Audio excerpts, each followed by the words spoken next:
अस्सलामुअलैकुम। वालेकुम अस्सलाम वरहमतुल्लाह। हज़रत, रमज़ान का महीना आने वाला है और आई चुका है, करीब है।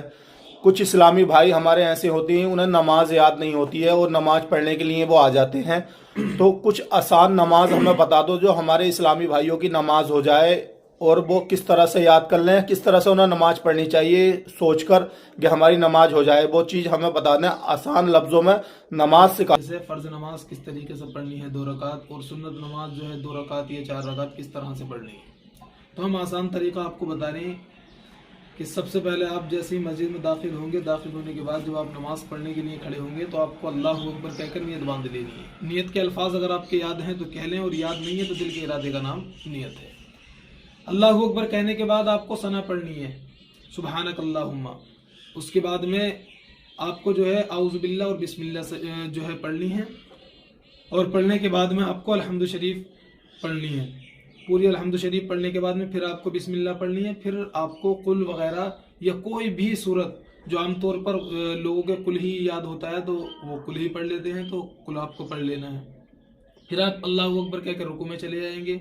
जो रुकू की तस्बीहात कहने के बाद में फिर खड़े हो जाएंगे, और फिर सजदे में जाएंगे। 2 सजदे करने के बाद फिर खड़े होंगे। तो अब आपको सना नहीं पढ़नी है, अब आपको सिर्फ अल्हम्दु पढ़नी है और कुल पढ़ लेना है, जैसे कि आपके कुल ही याद हो, या अगर आपके कोई और सूरत याद हो तो वो भी पढ़ सकते हैं। ये तो हो गया आपका जो है 2 रकात नमाज पढ़ने का तरीका, समझिए।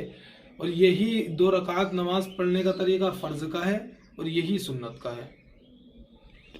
अब अगर आपको जो है 4 रकात वाली नमाज पढ़नी है, मिसाल के तौर पर जैसे आपको असर की नमाज पढ़नी है या ज़ोहर की नमाज पढ़नी है, तो वो आपको 4 रकात फ़र्ज इस तरह से पढ़ने हैं ज़ोहर के कि सबसे पहले आपको नियत कर लेनी है। नियत करने के बाद में आपको नियत करने के बाद में आपको सना पढ़नी है। सना पढ़ने के बाद में आउज़ु बिल्लाह बिस्मिल्लाह पढ़नी है। फिर आपको अल्हम्दु शरीफ पढ़ना है, और अल्हम्दु शरीफ पढ़ने के बाद में फिर बिस्मिल्लाह पढ़ के कोई सूरत पढ़ लेनी है।